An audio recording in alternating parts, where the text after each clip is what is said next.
All right. Welcome back to LWN tonight. Let me turn that down. For some reason, that's so loud. Welcome back tonight. We have a very special show planned for you tonight. So, my brother John Estabrooks is with us tonight as a co host, and we have not one, but two special guests with us. So, we've got Stephen H., which Stephen was a big part of our podcast that we did for almost 2 years on COVID-19. So Steven's joining us tonight as a special guest. And we also have another special guest, D, and we're going to refer to them as D tonight.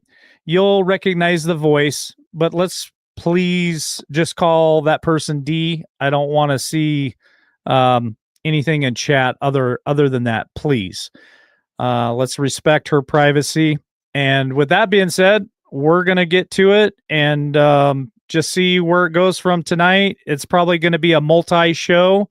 We were talking backstage, and there's just way too much information to share with you guys all in an hour or two. So be prepared for part 2, part 3. I don't know, part 4, maybe. We'll see.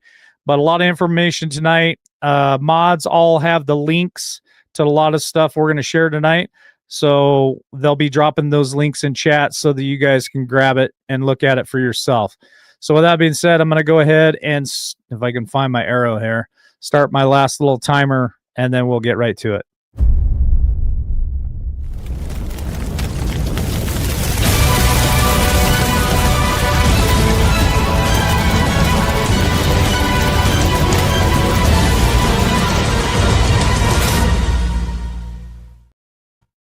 All right, and we're back. So I want to go ahead and I want to welcome our two guests on the phone tonight. So we got John Estabrooks with us from Louisiana, and his sidekick and good friend Stephen H., who's also from Louisiana. So how are you two gentlemen doing tonight?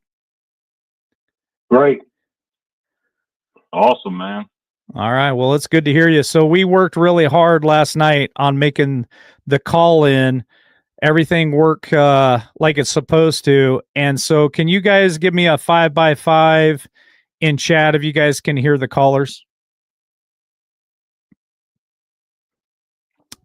All right. I got to get a hold of somebody here real quick.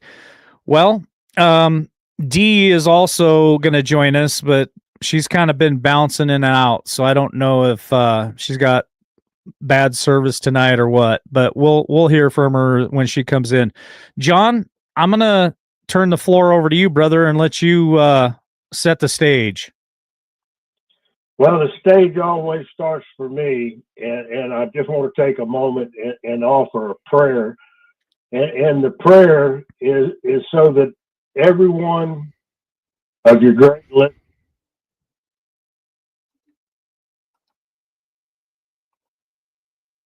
Uh-oh, lost him. You got me? Yeah, I got you now. Go ahead. Okay. So I want to start with a prayer. Heavenly Father, empower us to share nothing but the truth and the whole truth, as you are the creator of all heaven and earth, of all things visible and invisible. And no weapon of man shall prevail against your chosen people. And we are that chosen people.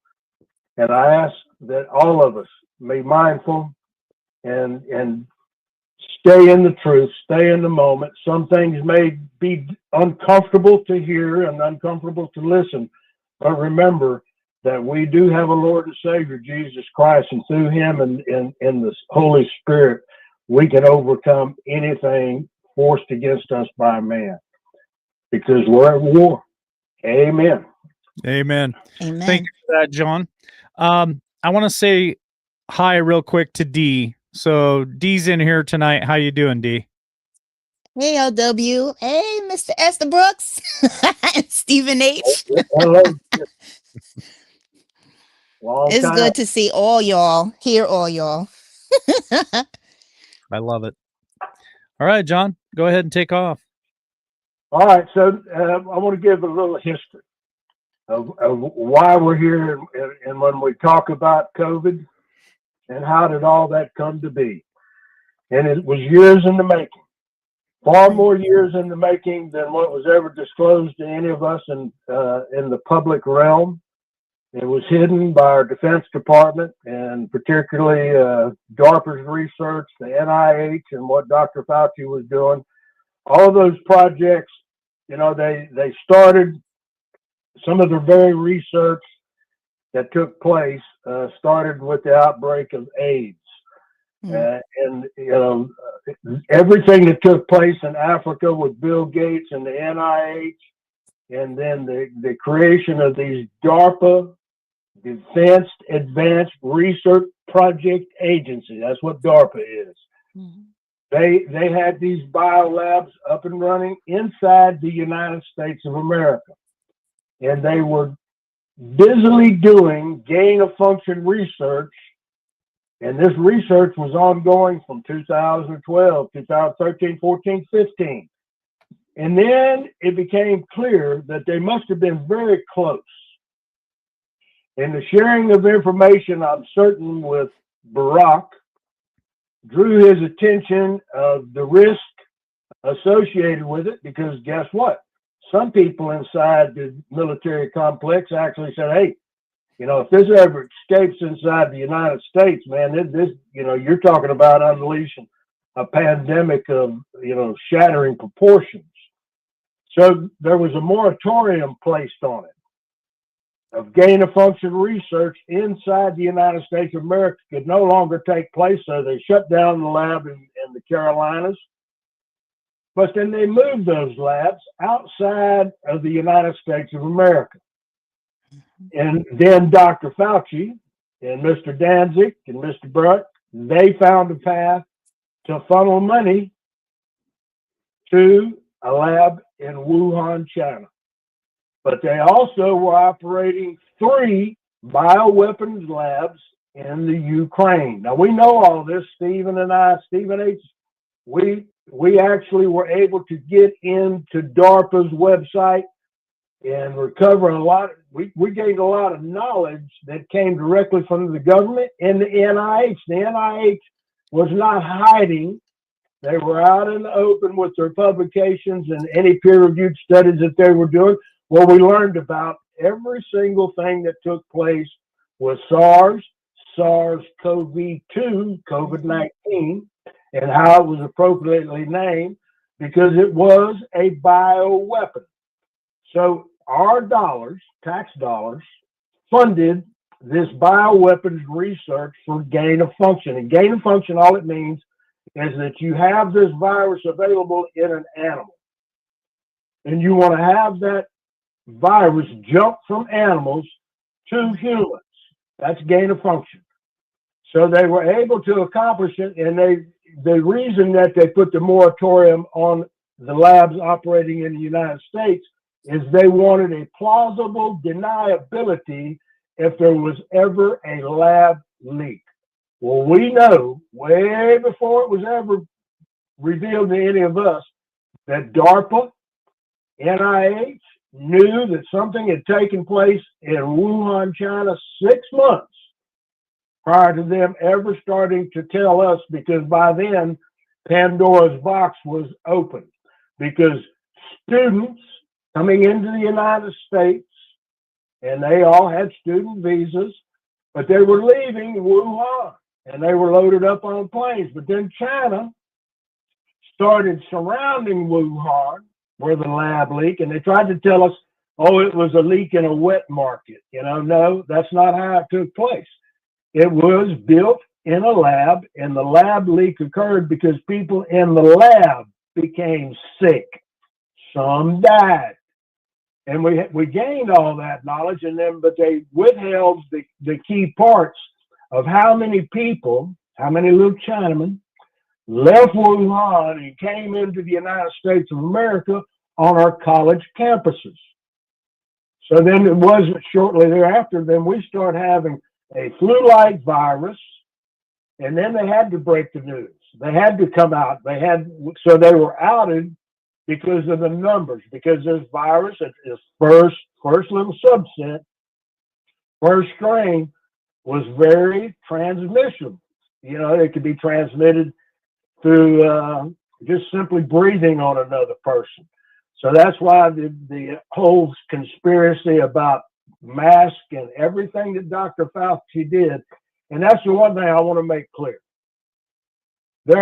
We have documented evidence that any attorney general with a decent conscience could pursue, because we laid out every count that could be charged against this list of people. Dr. Alex Azar, he's a defendant. Dr. Anthony Fauci, Dr. Peter Daszak, Dr. Ralph Barrett, the FDA, CDC, NIAID, Moderna, and Pfizer. These are all people and all organizations that were complicit in hiding exactly what they had done with our tax dollars, that they had unleashed a bioweapon on the entire world. Because China stopped letting people leave from inside Wuhan to circulate in China. If you remember, there was pictures on TV. They're out spraying bleach and they atomizing bleach, dragging people in and out of their homes. But they wouldn't let them leave Wuhan. They kept them all captive right there to stop the spread in China. So that was accomplished for China, but what about the rest of the world? Because China continued to let people leave Wuhan 3 months after this outbreak was already full swing in Wuhan. They were letting people leave, and they were coming to America, going into Europe. But then I am, as a conspiracy theorist, who's been proven about 99.9% right and truthful, believe that also, because of the information going between DARPA and the Wuhan lab, and there's evidence that this was occurring, that as the scientists in Wuhan lab was making progress on gain of function, that information was shared with bioweapon labs in the Ukraine. So we asked, and if you have a concern, how did the outbreak get to Spain as rapidly as it did? Because they don't have that many Chinese people going into Italy and Spain. So it spread across Europe. Was there a second release point?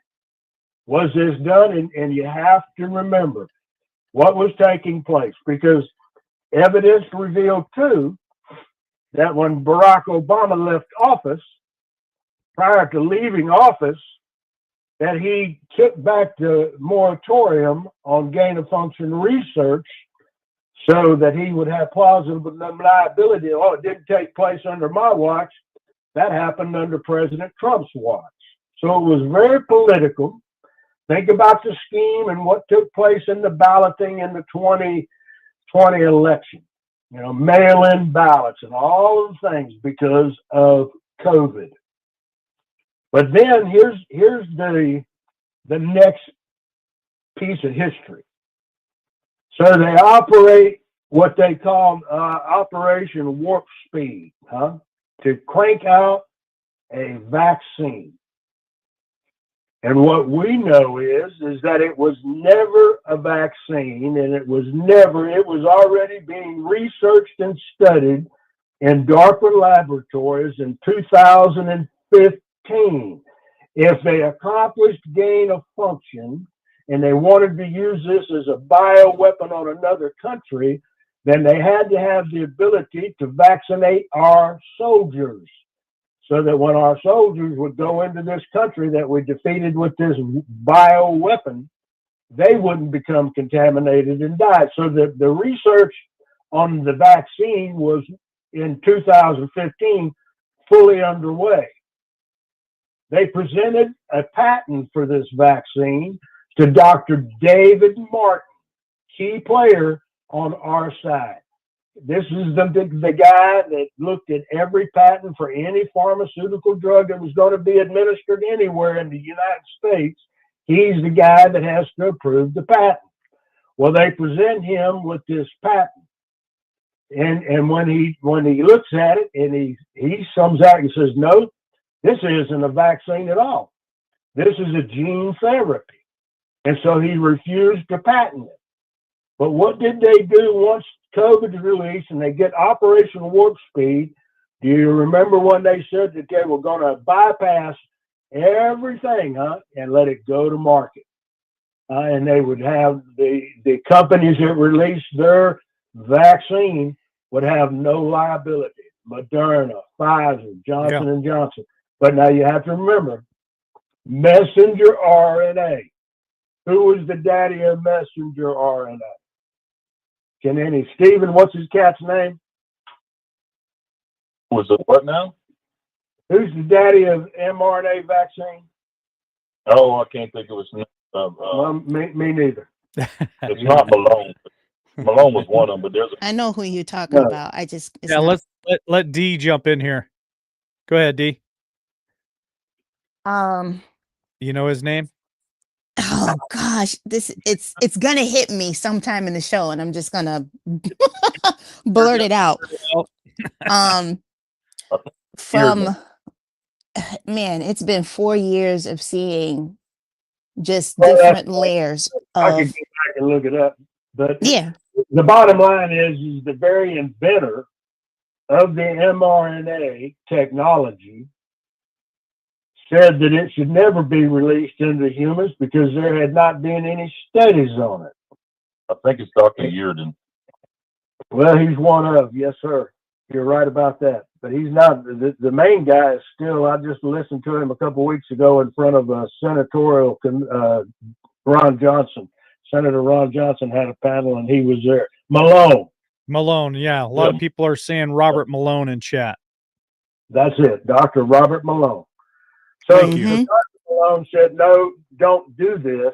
But they went ahead and they continued, knowing that they didn't have any liability. So what is mRNA and messenger RNA? And I'll let Brother Stephen, because he gives a far better explanation than I do. But, the key is number one, it was never a vaccine. It is not a vaccine. It is a gene therapy. Yep. Genetics. Think about that. Go ahead, Stephen. That's what's coming out in the news too. Stephen H., you want to give us the definition of that? And then I want to get over here to D as well. Go ahead, Stephen. So what do you want to know? How the mRNA works? Is that what you're asking? Yes, sir. How does it attach and what's the whole process of gene therapy? Well, they use CRISPR, which is a gene splicing. Basically, it unwraps your DNA and splices another strand of DNA, and the RNA is basically half of your strand of the DNA. Anyway, and to do this, they took SV40 monkey gene, which they use in many other things, and it enables. It's a mechanism that helps CRISPR splice in a part, and then the SV40 is the part that helps whatever they put in there replicate. Okay, that's the part that's causing turbo cancer, because cancer is just basically replication that can't be stopped. It just continually replicates whatever cell it's replicating, and it won't stop, and it causes that's really what cancer is. And they use this to enable this your spike protein to just keep replicating, which they said it wouldn't do, but it does. And so they basically splicing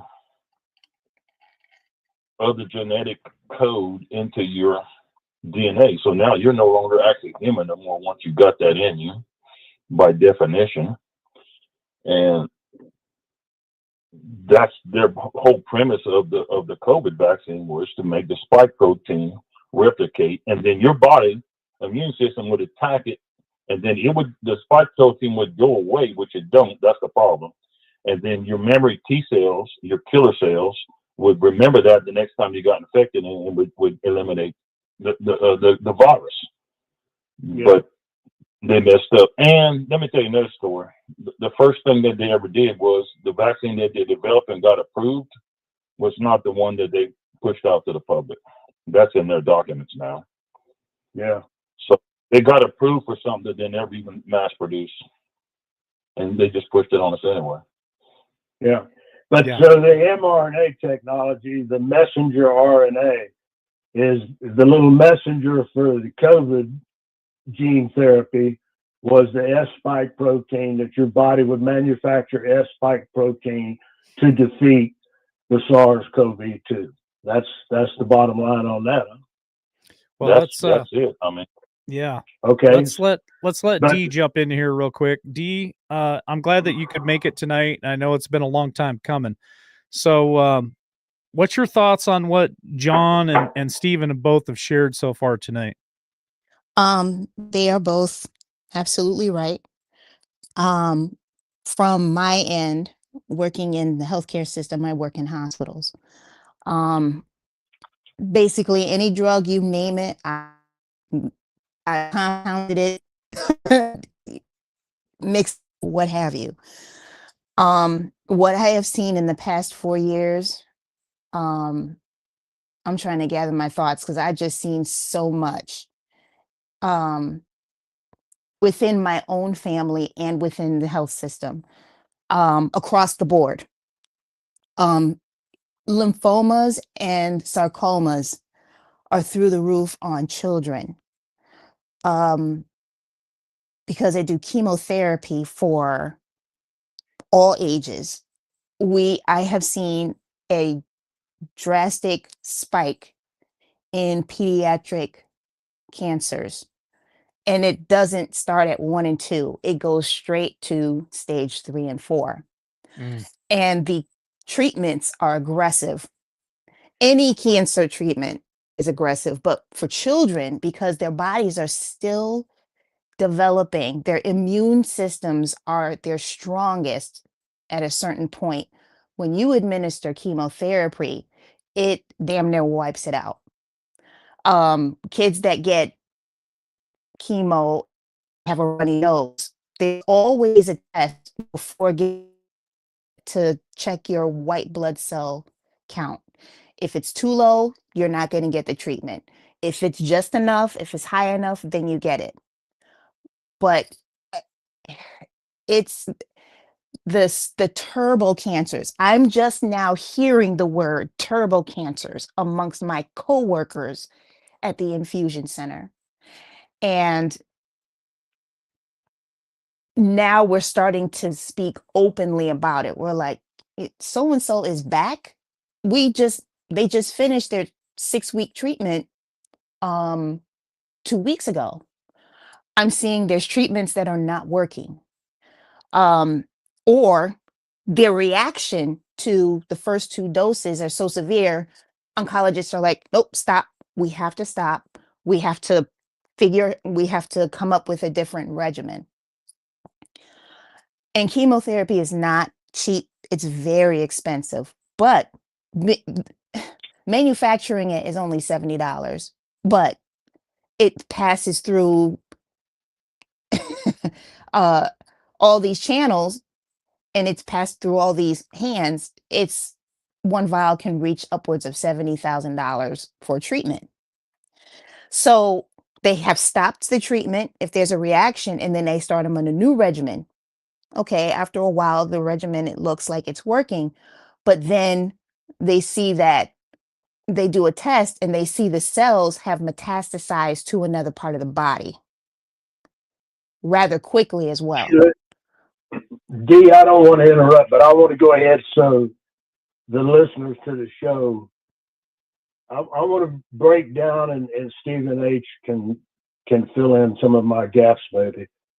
So what we learned early on was that the gene therapy, as it spliced into the human DNA, and the creation of the S spike protein, you essentially diminished and destroyed your innate God-given immune system that oncologists are familiar with. All of the drugs in oncology made the assumption that you have a true human God-given immune system. But as you have been vaccinated, boosted, and boosted, you no longer have that innate immune system. You have a man-made now created immunity that replicates S spike protein that will work on COVID, but it does not and will not do anything to cancer except allow cancer to flourish. So that's why we have the advent and the increase of all these turbo cancers. And Mike, one of the things that I sent you is the first population wide study finds COVID-19 vaccines increase risk of multiple cancers. Mm-hmm. And these overall cancers are breast cancer, bladder cancer, and colorectal cancer. Now this is 300,000 people tracked for 30 months. And it shows that the mRNA shots significantly increase the risk of those cancers. But now you have a colon rectal cancer, you have a breast cancer, you have a bladder cancer, and you have no longer your human immune system. Guess what? It will metastasize. It will go into other parts of the body, lungs, kidneys. So this is unleashed. We were, as humans, treated like lab rats. And that's the criminology behind this. That's the crime. And it's not, here's the thing. There's some hope, and we'll talk about that later on. But Stephen, did I come anywhere close to having folks understand that once you kill off your natural immune system, that this is possible for you? Let me simplify this a little bit. Okay. So let's picture you have a car, and you put a brick on the accelerator, and you have no way to stop it. It's just a runaway car. All right. Well, that's what cancer is. When you take your foot off the accelerator, your body has natural T cells in it that seeks out cancers that you're already exposed to or you already have in your body, be it genetics or environment, whatever.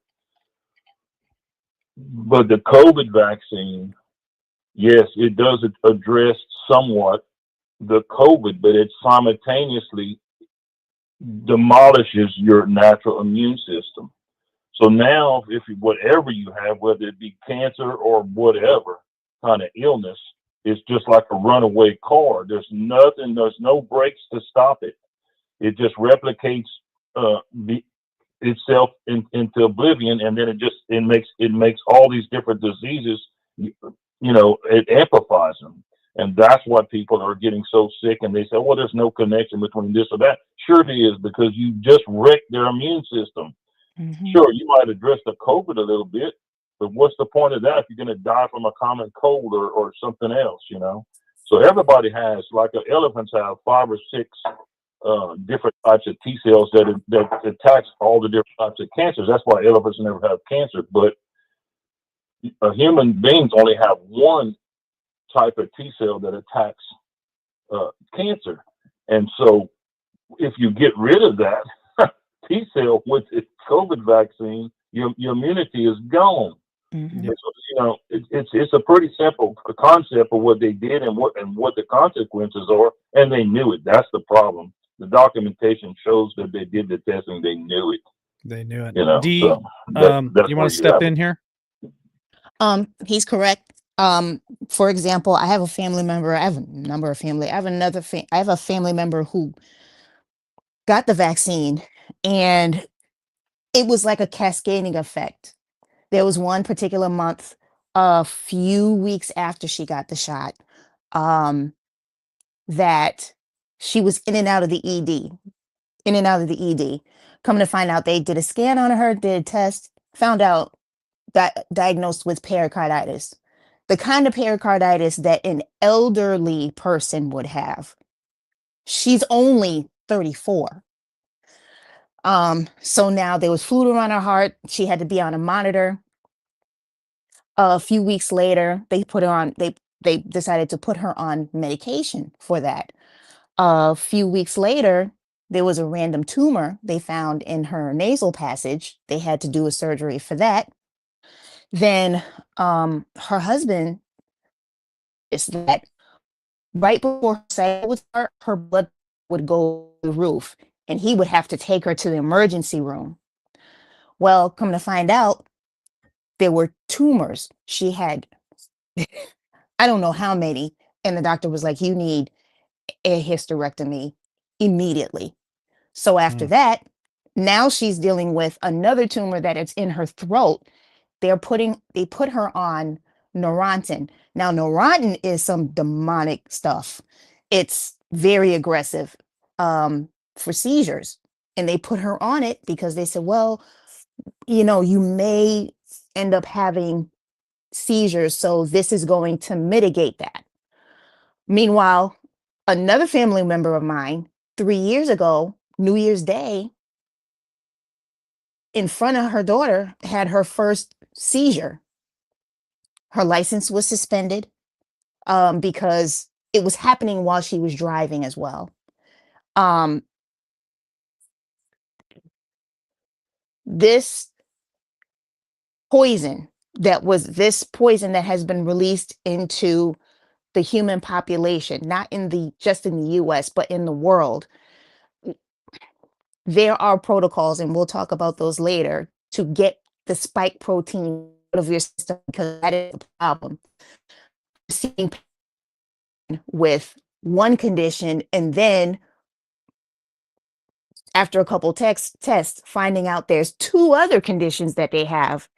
And our healthcare system is already stretched very, very thin. I'm praying and I've been bracing for the day where I'm like, when is it going to break? We don't, in general, the general population does not trust the healthcare system in the US. Especially after this, but I don't want to say it's a plus, but the fact that this COVID vaccine came out and now everything's being exposed, it's now making, especially parents, it's making them look at the childhood vaccinations. Amen. And I have friends of mine that are my age, in 40s and 50s, who have kids. It's almost a trend where every family that I know of, they have 1 or 2 kids that are autistic or on the spectrum. Yeah. It's And didn't RFK just say that they removed mercury?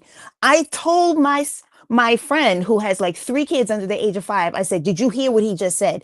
They removed mercury. I said, look at me. We're the same age. You remember when we were kids and they banned mercury out of thermometers? Yep. And they put it right, and I kid you not, I seriously believe that they decided to put it in the vaccines.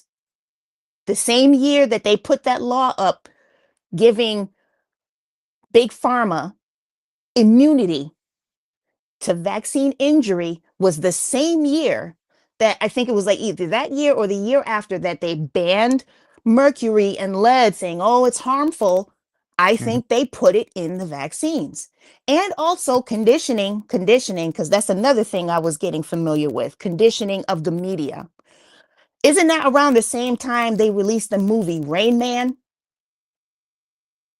Very well could have been. Yeah. Talking about vaccines for your kids, Noah's 13 years old, and ever since this all started happening, I mean, he had his measles and his polio and the 2 or 3 main ones that we always get, right? After this and after that, I refuse to give him any more vaccines. So he's only had the 2 or 3, but I refuse to give him any more. Well, you have to also look at, they're looking at these recent vaccines, like there's one, the HPV. If you saw the commercials, how they protect your child from time, D. You can't watch TV when they're not pushing a vaccine. When I watch TV now, you get like 6 minutes of TV and then you get 3 minutes of commercials, and every commercial that I'm watching is either a vaccine or big pharma. That's it. Well, and that's what they push all the time now. well, the point I was making with the HPV is people aren't realizing, it's just now coming out, that there are women that have had neural issues, thousands of women that have had, young women, 13, 14, 12, that took this, that are having neural issues. They interviewed a 12-year-old who was soccer player. Her goal was to be in the pros and, go to college on a scholarship for soccer. That was dashed because the HPV vaccine was literally messing with her motor skills. Mhm. Like a week after she got it, she was like, I can't make my legs move how I want them to. Like, she's like, I don't know how to explain this to you. So what is the point of the young women taking this HPV vaccine when the COVID vaccine, you're making them take that, and it's almost like they're combating each other. The HPV vaccine will not work if you've been vaccinated, because most likely your immune system is wiped, and any cancer that comes along is going to, it cancels out the quote unquote purpose of the HPV vaccine. I'm seeing way too many young people that are half my age, are in these infusion chairs. They are young, LW, very young. Some of them looking like they are just starting out their lives, like they're in college or they just finished college and they want to go into a career. But then they've been hit with this train of stage 4 turbo cancer. The infusion centers, and the issue, and I try not to get pissed about it, but the oncologists at our facility was like, oh, well, we need to see about increasing production by 20%. Excuse me? It's like the goal is money. The goal is money. Yeah. And it's, can nobody tell me chemo is is a poison? They use that. The original purpose of that was used in World War II or one. Um, and people are now, thankfully, people are looking up holistic and naturopathic ways to combat cancer, to prevent cancer from hitting. But I don't know what we would do for a human being that has little to no immune system. Well, they are doing studies, and I'll go back to John and Stephen on this one. They are doing studies right now on ivermectin to treat cancer. I know this personally because my last tool partner's father, he very healthy man from what I understand, and ended up making the choice to take the stuff, right? Take the poison. And from what I understand, contracted, ended up getting prostate cancer.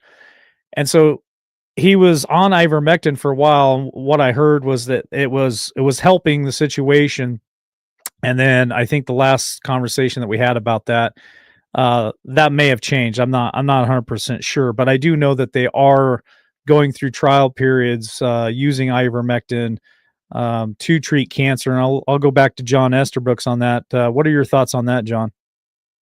Well, they're using multiple protocols, and it's not just ivermectin. They're using the fenbendazole and medbendazole and ivermectin. And it's a very specific protocol that they're using, but it has to be in a very early stage cancer for it to have much success, because the later stage cancers, they're not seeing as much success as they do if you catch it early on and start the procedure. And here's the thing.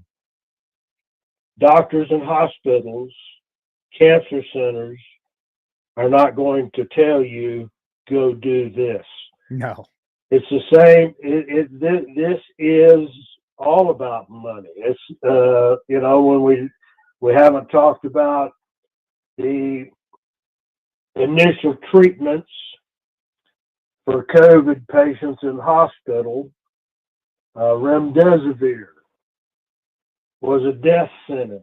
Never had fully undergone any type, and no animal studies were completed on it before it was given emergency use authorization. And I have a cousin that died once he was administered. He went in with COVID. Mm-hmm. He developed what they call COVID pneumonia, and then they started the treatment of remdesivir because he was old enough. If you were on Medicare or Medicaid, the hospitals only had one course of treatment for COVID that they could administer to you, and it was remdesivir. Mm-hmm. And then And John, Yeah, go wasn't ahead. it? I mean, you could almost count the days. Once 7 they days. took it remdesivir, wasn't it like exactly almost 9 days before they put him on a Right, ventilator? And once you went to the here- ventilator, that was pretty here- much it. I only know of yeah, one person Yeah, I could in a speak that small out. town that they gave remdesivir to. He went on the I survived. ventilator, and we had the whole town. We reached out to so many other communities for a prayer chain, praying for him and praying for him and praying for him. He's the only one that I know of who actually beat the ventilator and came out of it. And I'm telling you right now, it was God's hand on him. That's Mhm. the only way that he survived that, John. Yeah, it's about 1 in 20. And then here's the thing.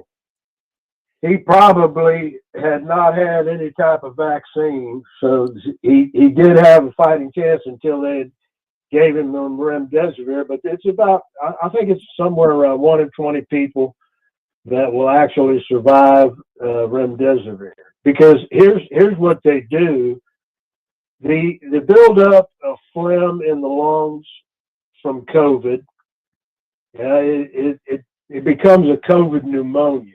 You know, pneumonia, I've had pneumonia 3 different times and survived all of it with different courses of antibiotics in the hospital, oxygen tents, done all that.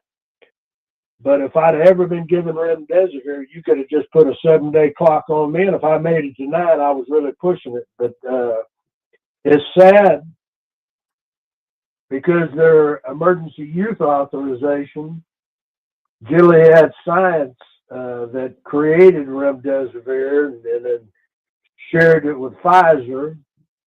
I think the CEO of Gilead, the first year Gilead. Mhm. Remdesivir went into the hospital, he got a $17 million bonus. But Mhm. the sad thing is how much did the hospitals and the doctors get for administering remdesivir? Each hospital, Billions. each doctor, yeah, they made trillions of dollars. And here's the next thing.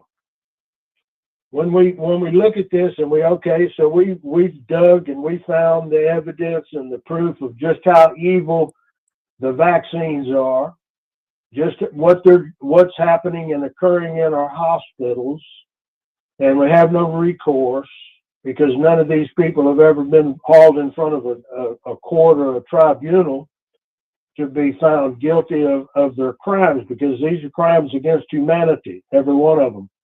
And the reality is that coroners were paid early on to say a person, I have a friend of mine's daddy, dropped dead in a parking lot at a gas station about 9 miles from my house, and he had never had COVID or nothing. He had a heart attack, massive heart attack. But guess what they put on his death certificate? That he died of COVID. Mhm. Coroners were being paid to put COVID on death certificates for people that simply died of the flu. Mhm. And then, so we know that happened. When are they going to be held accountable?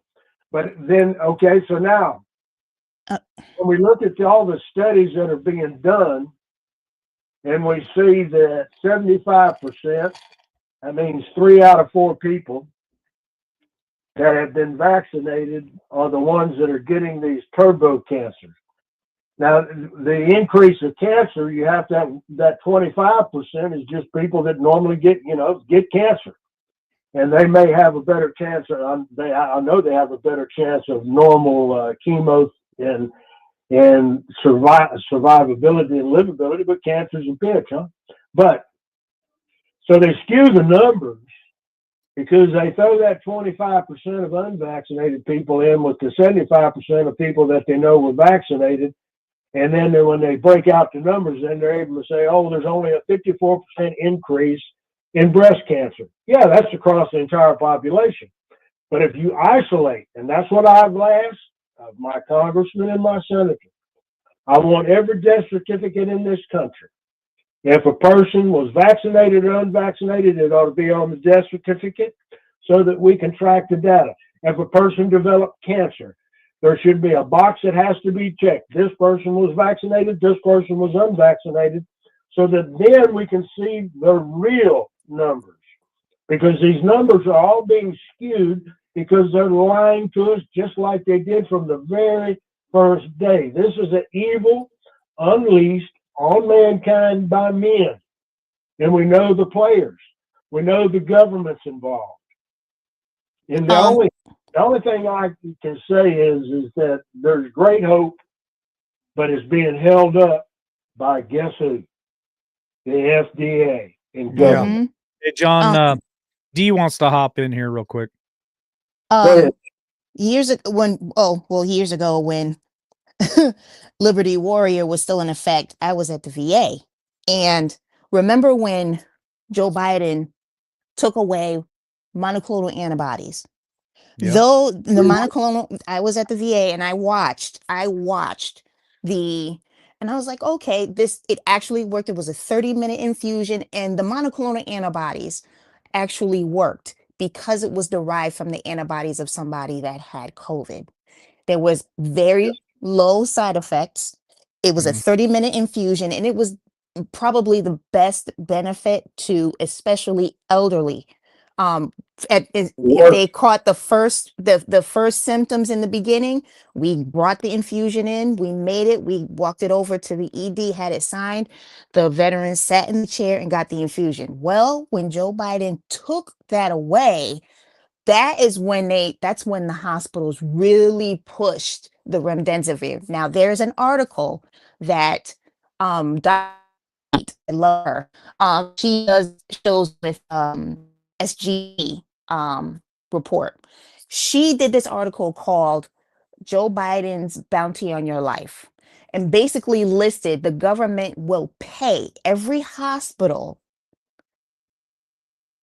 money for a COVID test, then pay them for a positive COVID test, pay Mhm. them for admitting that COVID. These are all separate payments. Admitting a COVID patient, then paying them if they were able to push intubation, push the respirator. Now, if they weren't able to do that, that's when they switched over to the remdesivir vanco protocol. Literally within 2 to 3 days, that patient's lungs would fill with fluid, thus causing pneumonia or cause that patient to literally drown in their own fluid. They were paid for a COVID death, quote unquote. I would see veterans walk into the ED and within 24 hours put on a respirator. Why? I saw an average of 2 out of 3 veterans die from this remdesivir protocol, and we ordered bulk. Okay. And after a while, because I worked um sometimes evenings, overnights. After a while, the pharmacists were like, this doesn't work. This stuff doesn't work. Why are we administering this? This does not work. So I did some digging. I found out that remdesivir killed thousands in the clinical trials. FDA was not going to release it because during the clinical trials, it killed so many people. So fast forward, Dr. Fauci, I believe he was a CEO at one point of either Gilead or Moderna, but he has maybe 30-40% of his shares in Gilead. He immediately pushed the American Hospital Association to form these protocols that the only treatment for COVID was remdesivir. So I was watching, and I had other friends that worked in other healthcare systems throughout the state. They were telling me, yeah, they were telling us that, yeah, the doctors are automatically prescribing remdesivir. They were preventing family members from coming into the hospital with elderberry syrup or ivermectin or hydroxychloroquine, Plaquenil. I remember them telling us to take them off the shelves. We had them in the Yeah. pharmacy. They said, take them off the shelves. We're not going to, even if the family member asked that bill, what was it, right to try, that Donald Trump penned, they literally denied the rights of a patient to try ivermectin or Correct. hydroxychloroquine, thus killing the patient. I I don't waffle when I say there's a lot of doctors and nurses that actively killed patients. Yeah. Shame There's on Yes. and they should be held accountable, D. They really should. I wish that there would be like multiple lawsuits across this country with people being held accountable for what they did to the American people because they'll uh probably go bankrupt with all the lawsuits. I well I mean, would like that. I would like that. yep.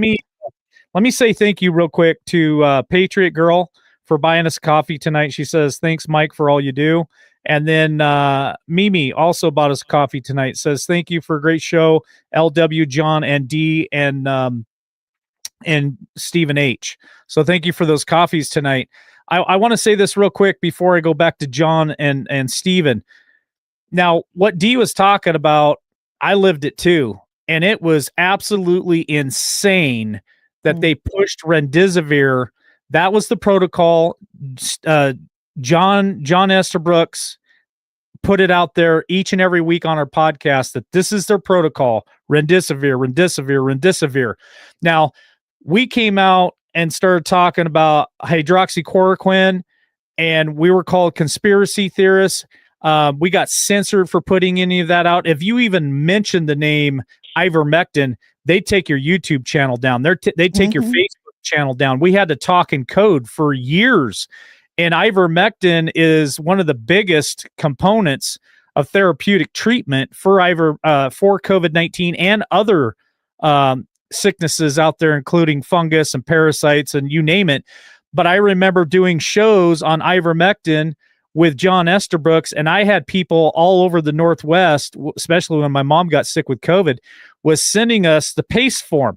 Now, if you guys remember correctly, Joe Rogan took a lot of heat because he got sick and he took ivermectin in the horse paste. And I remember Fox News, CBS, CNN, everybody kept saying, oh, they're taking the horse medicine. They're crazy. They're conspiracy theorists. They're going to die, blah, blah, blah, blah, blah. Well, when my mom got sick, you guys, my listeners, shipped me ivermectin, and I really appreciate that.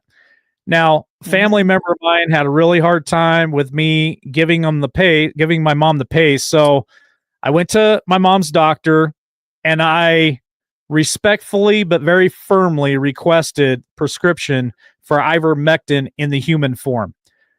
They granted it to us. I went out and picked it up, came back, and it's really strange that I could hold the box that is the human prescription for ivermectin right next to the box that I had for the horse prescription, and the ingredients on both those boxes were exactly the same. Well, There was LW, every medication that's given to pets, that was initially a human medication. Correct. And it was infuriating to know that we could have helped so many people, and I believe we did. I believe this podcast helped a lot of people, but we could have helped so many more people out there if we hadn't have been censored for all those years. I'm going to go back to John Estabrooks. Yeah, Mike, the one thing about that, they are identical and the same, but you have to be really guarded and you have to be able to do a little bit of mathematics to figure out the ivermectin in the paste form, the proper dosage. And that's an issue if you overdose with it. Yeah, you could damage your freaking brain, but it's highly effective, just like the human form, the little tablets, where they come in 3 milligrams. Yeah, they're just little 12, tiny. 18. Yeah, they look like a birth But- control pill. They're that Yeah. small. They're super tiny. But the cool thing about the horse paste, ivermectin, was they'd come in a tube, and it would come in 50-pound increments. So depending on what you weighed, if you weighed 200 pounds, you just move the little dial to 200 pounds and squeeze it out. So it made it somewhat usable for sure. And I'd take the chance. Well, there's a lot of people that I know around our community, and Stephen H. can verify that. We got a lot of cowboys over here. And number one, there wasn't none of them going and taking no shot. And that's all. A lot of them were using. Still do. They get to feeling bad. Here's the thing, and I think I might have said this on one of the times I called in. When you think about it, I'm old enough at 73 years old that my mama and my grandmother warmed us kids all the time. I got 7 brothers and sisters, and we would get lined up about every 3 months, and we were given worm medicine. So it didn't kill any of us. We all survived just fine. And but here's the thing. This knowledge of effective, cheap treatment with hydroxychloroquine, zinc, a Z-Pack, erythromycin, all of those protocols were in the hands of Dr. Anthony Fauci. He knew the effectiveness of it, but yet he criticized and made it appear that our president was some kind of dummy. And they brought up the one thing that when Trump did mention, and it's not, I guess you could call it bleach, but chlorine dioxide is also an effective treatment people have used to treat cancer. So when Trump said that about the bleach, well then the very guy that is the criminal of the highest order, Dr. Anthony Fauci, and his guilt for crimes against humanity is I think of the hundreds of thousands of humans that could have been saved because listen, I didn't get COVID for a year and a half, but when I got it, I already had ivermectin on hand, and I had to follow the what was old Zev Zelenko. I followed the Zelenko protocol. We put that out on the podcast every single week. That was in every page that I created for it, and all the links. Here's the protocol. Here's how you use it. I used the protocol, and I never went to the frickin' doctor. And at my age, and I have COPD. I've got terrible lungs. And it was survive. But how sad is it that we now know of the hundreds of thousands of lives that could have been saved here in America and across the planet if this guy would have taken money off his greedy little grubby hands? Because here's the link, D. Fauci was doing testing at NIH for Gilead scientists for remdesivir. So he had, I'm sure, a kickback from it. I know he got kickbacks from Pfizer and Moderna, but when remdesivir, the biggest smile he had on a sofa sitting down with Donald Trump, when remdesivir was going to be released on the public and be forced by Medicare and Medicaid to be the only treatment for COVID-19 for any Medicare or Medicaid patient that goes into the hospital. Yep. Let me mention this real quick. So John Estabrooks talked about cancer and how it's all about the money. The treatments are all about the money. D seconded him on that and said, yeah, chemo and all the treatments, it's all about money. It's all about money. John brings up remdesivir and how remdesivir, it's all about the money. Now let's talk about real quick for 2 seconds, and then I want to ask my co-host if we want to take live calls tonight. Why did they not want to push ivermectin? because I got ivermectin for my mom, 10 pills, two pills per day for 5 days, and she was cured. It cost me a whole $32. They did not push ivermectin because there was no money in it.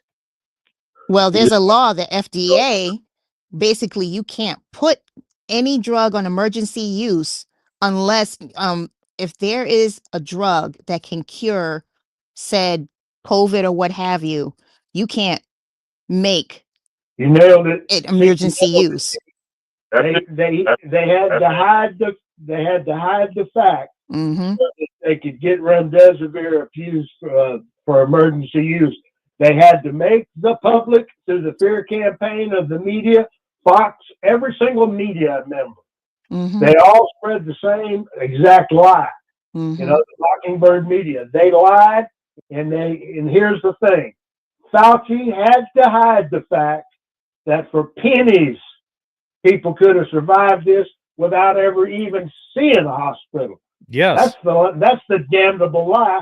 No one had to enter a hospital if you got there, if they were because here's the peer-reviewed study that I threw down on my doctor's desk, because I went to her and I wanted a prescription to have on hand. I didn't have COVID, I knew I didn't, but I wanted a prescription of ivermectin on hand for myself and my wife.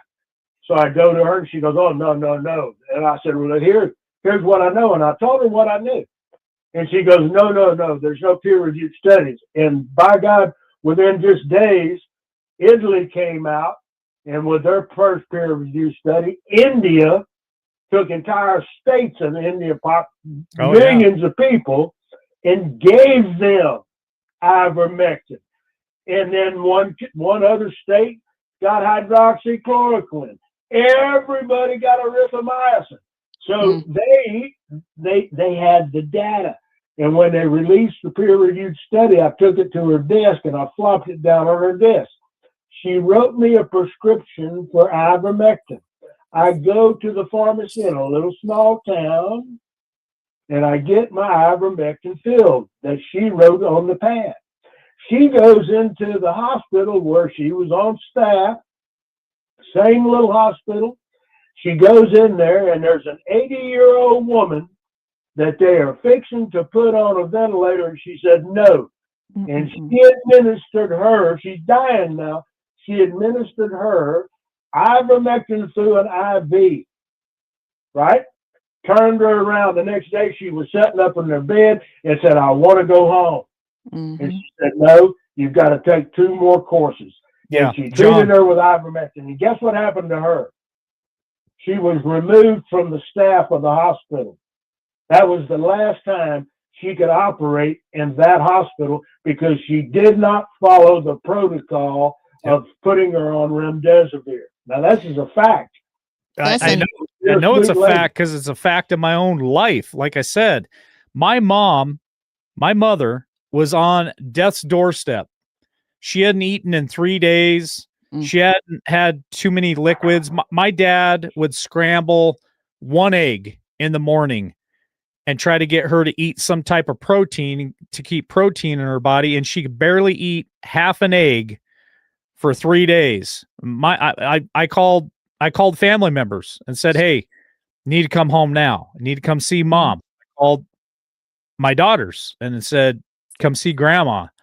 Because I honestly did not think my mom was going to make it another week.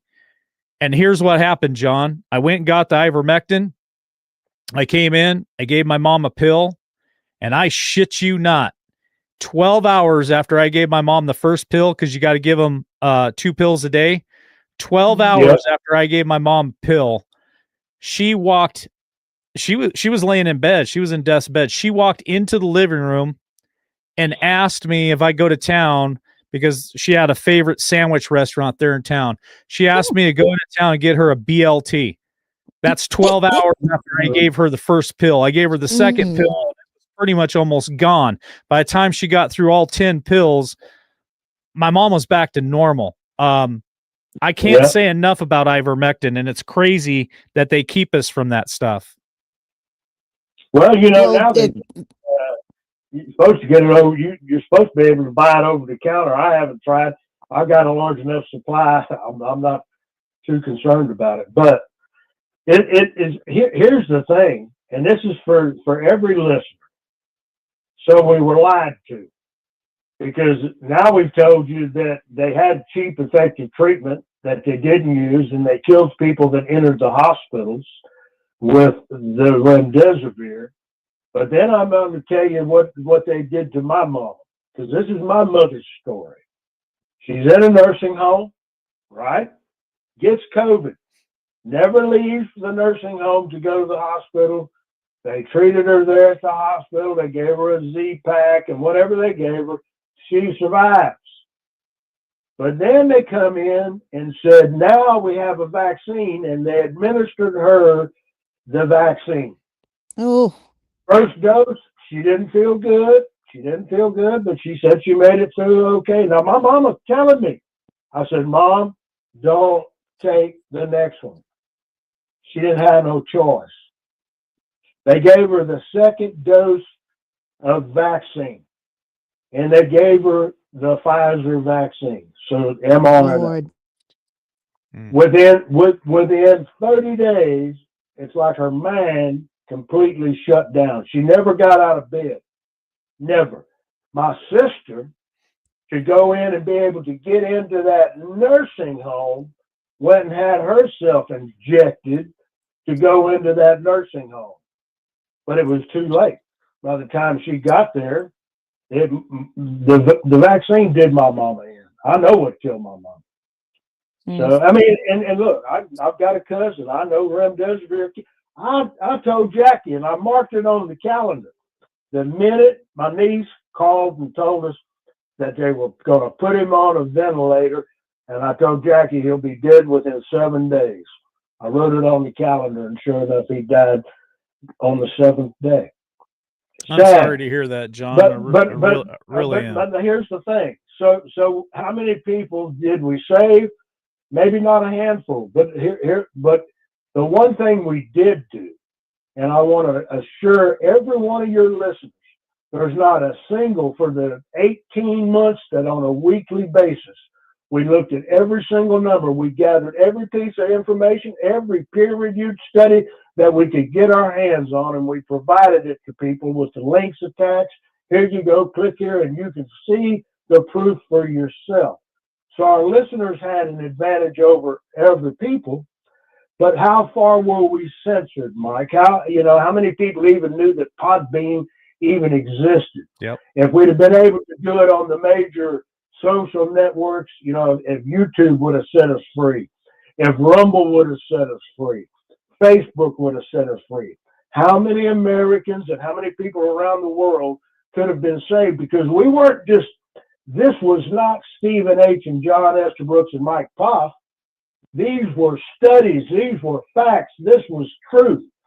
And that's all we wanted to do was say, folks, please, for the love of God, don't take the vaccine. And if you're going to be treated for COVID, here's the protocol. We gave it to everybody every week.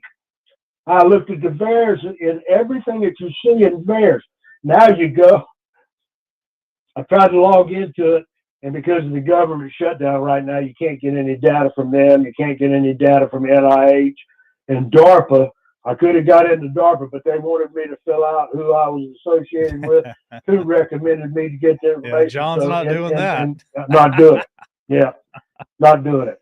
Hey, not doing it. How do you guys feel about us taking some live calls tonight? Love it. No, but sure. listen, I want to let Brother Stephen cover one thing, because for every piece of darkness that we have, there's always light. There's always something that's coming through. And D, I want you to listen, and I'm going to just mention the word interleukin 15, and I'm going to give Brother Stephen the floor. All right, can you hear me? Go for it. Okay, so what John's talking about is, I can't pronounce his name, Dr. Song, whatever, and it's just research, search for BioShield, and the word cancer, and you'll come up on this BioShield. And what it does is it supercharges your immune system, your killer T cells that attacks cancer. Hold on. He's been hold on having there. this. What's it? He's What's a it called billionaire. again? What's it called again? Huh? What's it called again? Interleukin. Interleukin 15. Mhm. INTERLEUKIN 15. And you can Okay. see some of these YouTube videos. I'll pull it up for you guys while Steven's talking. Go ahead, Steven. Yeah, this guy had a pharmaceutical company back in the 90s and early 2000s. Couldn't stand what they were doing, sold it, and then he he made this company, figured out that or God-given immunity. All he did was create a product that activates that God-given immunity on steroids, basically, Mhm. and your own body pushes all of that information. Cancer, cure for every kind of cancer. Now, having said that, have y'all heard about the cancer cure that Russia released? No. Anybody? Yes. For free. Now, why would they release that for free? All he did was copy this guy's thing. The FDA and them will not let this man or anybody in America have this. You have to be on death's door. You have to have gone through every other kind of treatment before you even get on a clinical trial to get this drug. They only approved the one for bladder cancer, and it's Mhm. basically 100% cure. Russia released it for free. Now, why would Russia release that for free? Think about that for a second. They released it because we put all these sanctions on them. They can't sanction us. Yeah. But what they can do is a free cancer cure. Now, think about the ramifications of that on your economy. Do you know how much economy off of cancer? And I'm just not talking about medical. All the product manufacturing, you're talking about 30% of the economy. Mhm. So, what I'm going to ask y'all, maybe John don't want to cover this, but I'm just going to give it to you a little hint. Have you ever asked yourself why that they would release this virus and do all the things that they're doing? We all said, oh, it's population control or whatever. But do you ever think that maybe there's another reason about that? I And this thought is of the lots of question I'm going to reasons, ask. Stephen. Multiple. Ask you. Lots of Answer reasons. this. If you could give everyone in the world a button that would release all the nuclear weapons and end life on this earth, would you do it? Probably not. Because this is my question. Would you do it? Or would you implement something that would take free will away from those people where they couldn't do it? That is a deep question, because that's where we're at right now. Well, I think that is where we're at. I think it's very sinister, and I've heard other really deep, sinister theories on this as well, Stephen H. And I think we should save that for the next episode. Yep. And I'm going to go ahead and turn the phones on. And anybody who wants to call in tonight, you can call in to 620-317-1776. I'll put it up on the screen here in just a second. 620-317-1776. If you guys want to call in, make a comment, tell us about your own experience, or ask D, our special guest, or John Estabrooks or Stephen H a question, go ahead and call in now. We'll take a couple of calls before we wrap it up tonight. But there's just like John said at the beginning of the show, there's just too much to unpack. There's too much that we've been carrying for a long time with all this information to do a 2-hour show and get it all out. So we're gonna have to come back and do a part 2, do a part 3, and continue. So I'm gonna go back to D. Before the lines start lighting up here, anything else that you would like to put out there tonight? I have come down to the realization that a lot of these medical institutes and pharma are from cabal entities. They've been started by bloodline families, our healthcare system. And I'm not saying this is doom and gloom, because now we know and now we can be proactive in our healthcare. Even in myself, we have to be proactive, not reactive with our healthcare. Our healthcare system has been not infiltrated. What I've learned over the years, it's been created by these people that literally worship the devil. But Mm. families, elites, they have FDA, the CDC, the American Heart Association, the American Hospital Association. Every hospital system, there is a connection to some cabal or some bloodline family that said, you know what, we'll put this many billions of dollars towards this organization to combat what's going on with this organization. Hence why you see the Board of Education holding hands with the medical institutes, because your kids can't go to school unless they get shots. Well, They let me hold make this hands. comment real quick. So Let me make this comment real quick, and I'll come right back to you. After all the stuff I've learned and all the stuff I'm paying attention to now, and all the information that I'm gathering, I'm going to say this. I don't even think our kids need to go to school. I think what our kids need is to be taught, and I just had this conversation the other day. They need to be taught reading, writing, and arithmetic. 3 subjects. That's it. I'm considering, why am I even putting my kids in school? Why can't we just teach our kids at home and teach them how to run the farm and how to be a productive person, and even skip the school entirely, because I think it's indoctrination. And I don't think that they really, I was just having this conversation the other day. I asked, what do you actually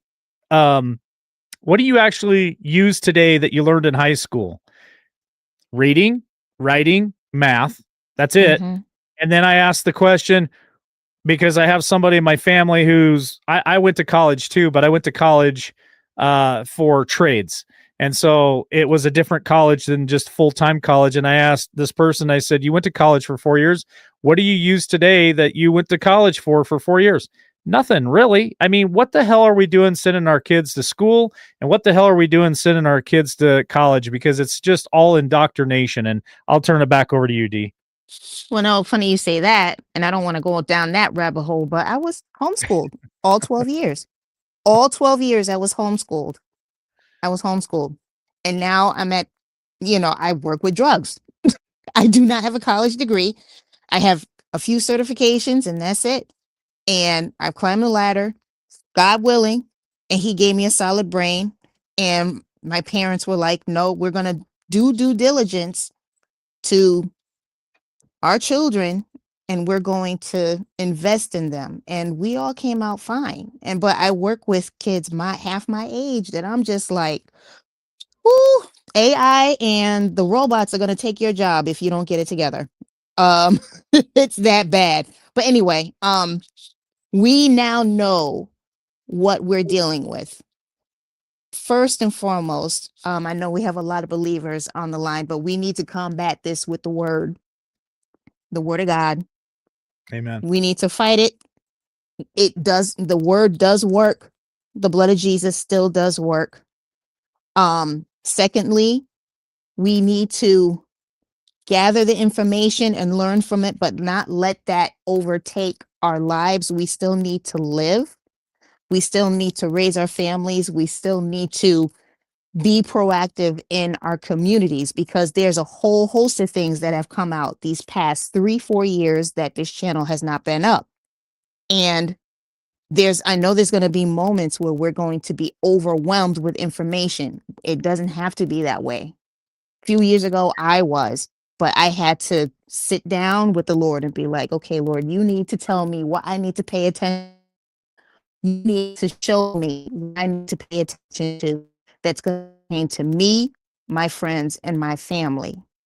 And that's helped me a huge deal, because if I just went online and went on Telegram and ran down rabbit holes all left and right, I would completely forget God.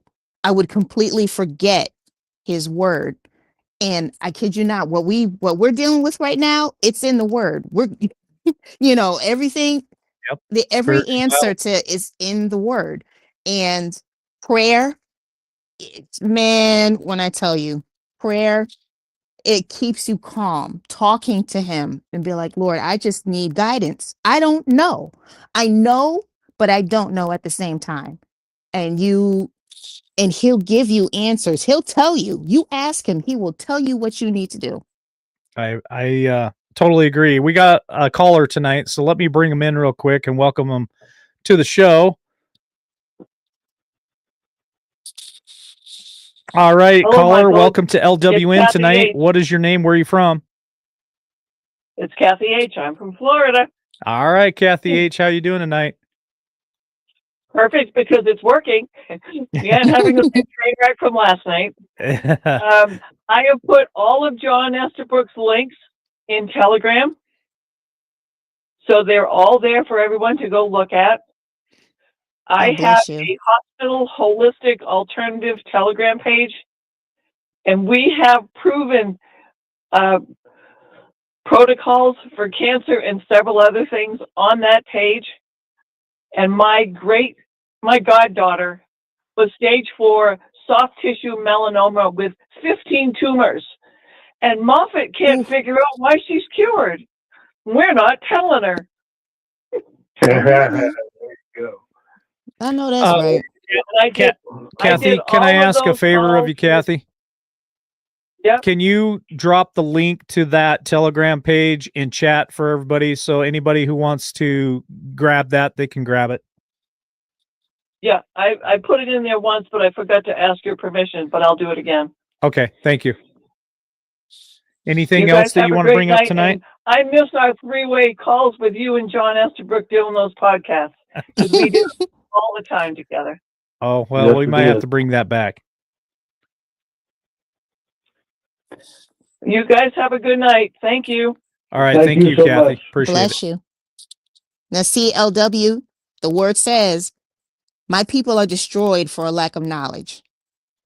Kathy H had knowledge, has knowledge, and she made all those posts and made those links. And that's going to help thousands of people, because there's no excuse now.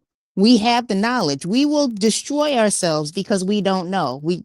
And it's not an excuse anymore. Well, let me tell you something, D.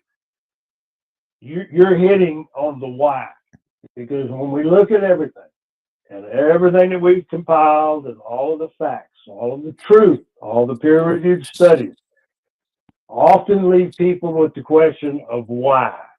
Well, my brother Stephen and I have had long, deep conversations about the why, and we have great clarity on the why. The why is the destruction of our ability to connect to God. Mm-hmm. These are satanic people in this entire system, our government, the pharmaceutical system, the entire hospital system.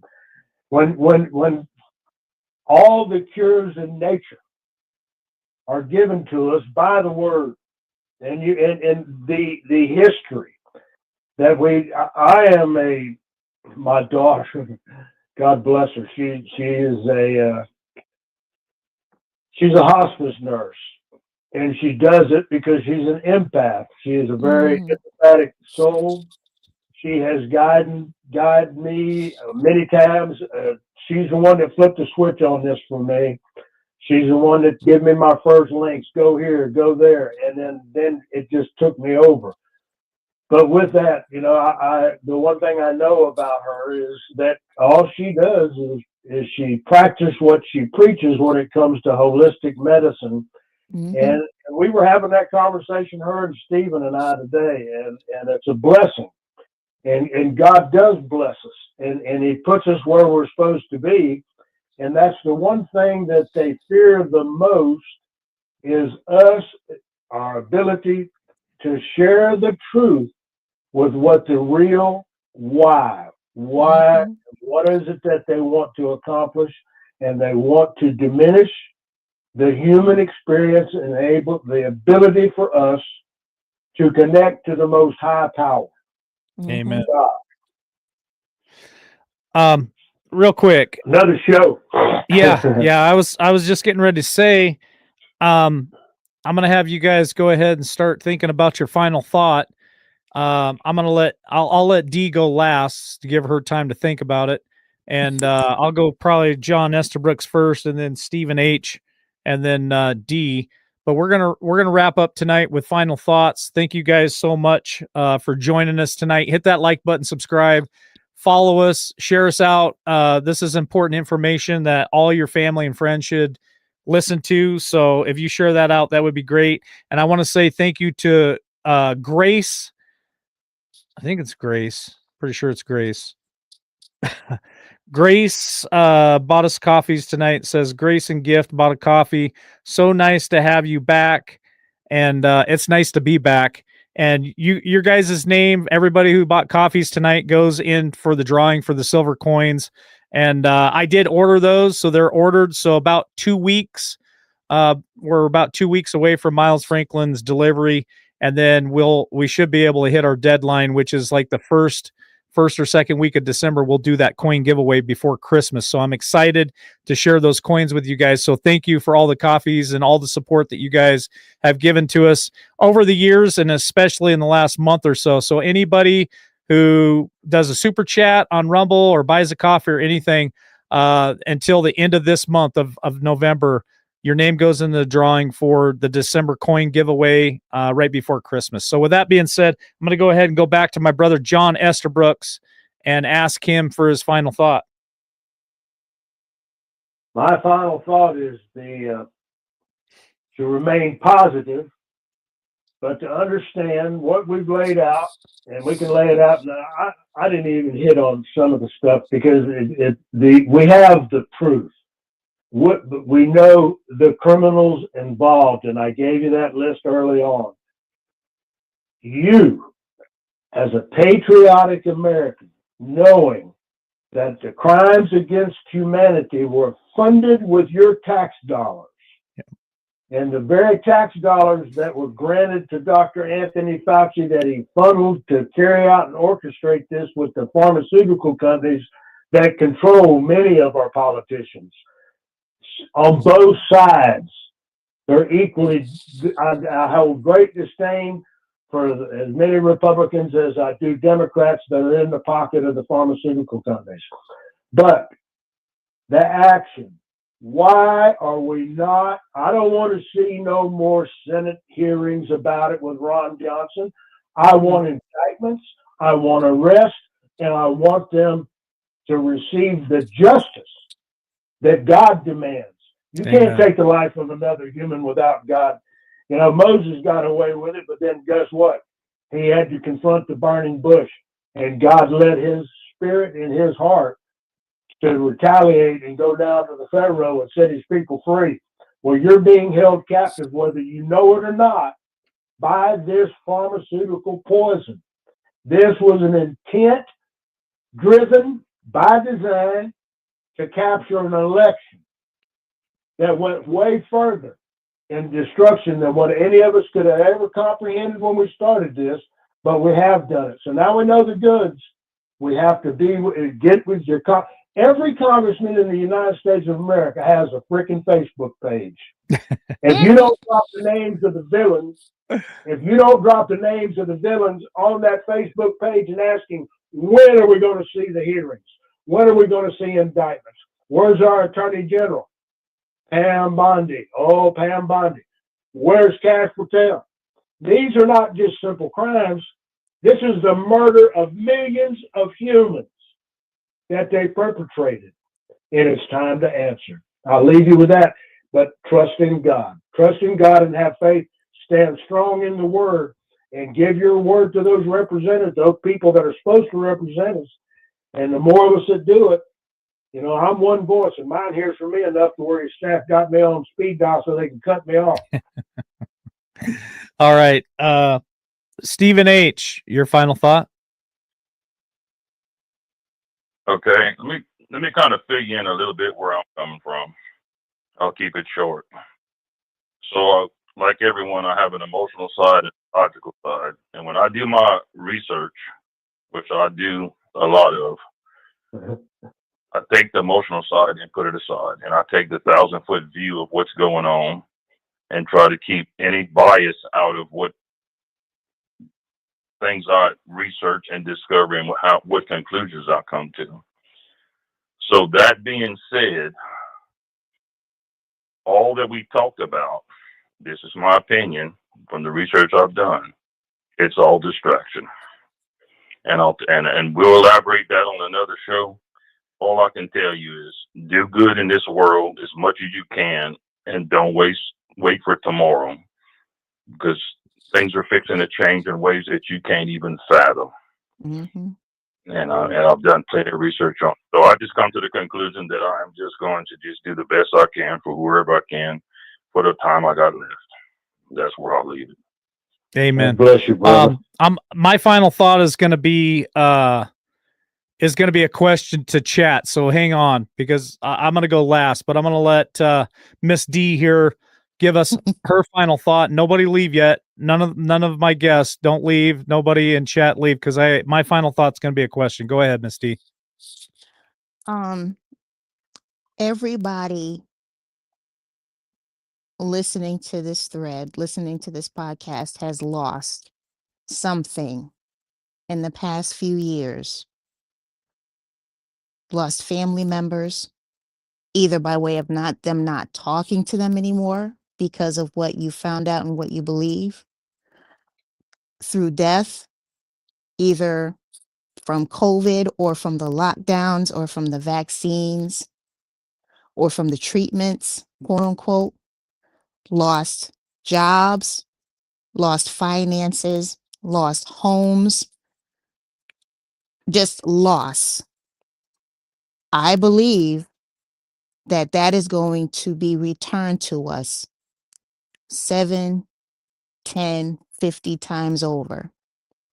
The Father sees the endeavors of the people, seeing how we're trying to tell the truth, how we're talking to family members, how we're trying to get the truth out, and we get rejection.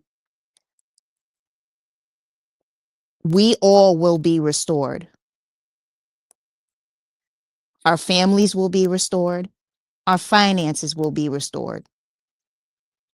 And it's not leaning on this administration or any particular politician. We are due. And whatever anybody believes, there is going to be a restoration of humanity at some point, and not just financially, because humanity went through probably the most horrific 5-6 years humanity has ever gone through. And the effects of it is long reaching. It's affected our children mentally and physically, spiritually. It's affected our family members. Family members won't talk to us anymore because they think we're cuckoo or that we're conspiracy theorists. But that's all going to change. And what we need to do when family starts coming back, when friends start coming back, is to not combat it with the, oh, I told you so. I told you. We need to be combating it with love. We need to combat it with, you know what? I hear you. Let's talk. We need to combat it with forgiveness. We have to, because if we react the way the enemy wants us to react, then they've won.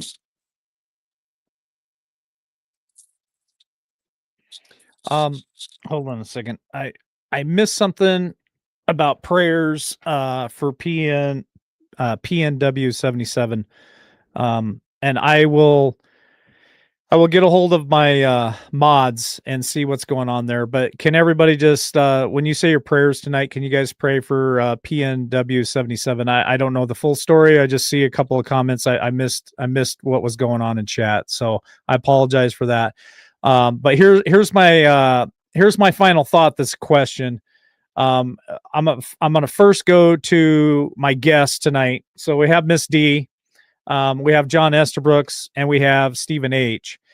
If we get a positive enough response from chat when I ask this question, are you guys willing to maybe make Thursday night our night? And the four of us, I know D does like a week or two of days and then a week or two of nights. So there might be certain nights that she can't make it because she's at work, but that's fine.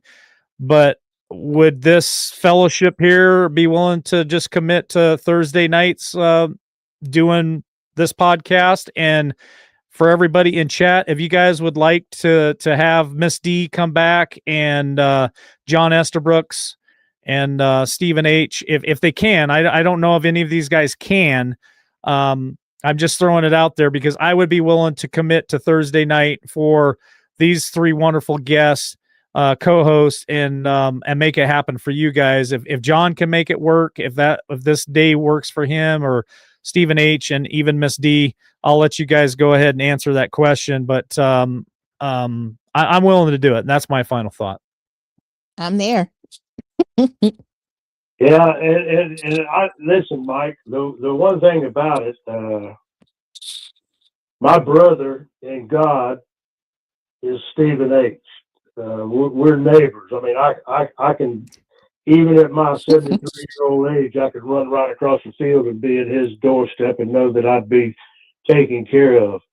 And for all the knowledge that he has given to me, that has head me down some rabbit holes, but I've always found the truth. And I've never known the man to lie. I don't know of a lie that the man's ever told to me. So if Thursday's fine with me, but if there's a Thursday that I can't make it, I would entrust my brother Stephen H. could handle that responsibility, because let me tell you, there's not a single piece of knowledge that I have that he doesn't have, because that's what we do. We share everything, and we learn from each other. You know, we've had many in-depth conversations, so I would look forward to it and love it, because the next conversation that we both of us want to have is the why, and the ultimate why, and how they are accomplishing it on a daily basis at a faster pace than either he or I could have ever imagined. And it's not to be scary or frightful, but if we don't have the knowledge, then we're setting ourselves up, and that distraction, and he nailed it. We've gone through the distraction now, so it's time to understand what is the true nature of what they want to do, and how are they going to accomplish it? How are they accomplishing it today? So yeah, Mike, I'll be there. All right, sounds good. Ozzy, I think it's Ozzy Linda said that we need to have a show on how to cope with these trying times. That would be helpful for everybody. So maybe as we create these podcasts in the future, maybe we could bring something to the table for our listeners on how to cope with this stuff. So I'm going to go ahead and sign off tonight. And I appreciate, like I said, my brother in Christ, John Estabrooks, and Stephen H., and my sister in Christ, Miss D, for joining me this evening. What a wonderful night to get reacquainted and really get this thing started again. We did this for a long time, putting out the truth and information to try to help people get through those hard times. So we're going to continue that. And well, I guess I'll see all my co-hosts here in a week. Next Thursday, I'll send out a group email, include Stephen H. in that, and we'll talk about what we need to do for the next show. And with that being said, I'm going to go ahead and sign off tonight. And love you all. God bless. We'll catch you on the next one. Have a blessed night, y'all.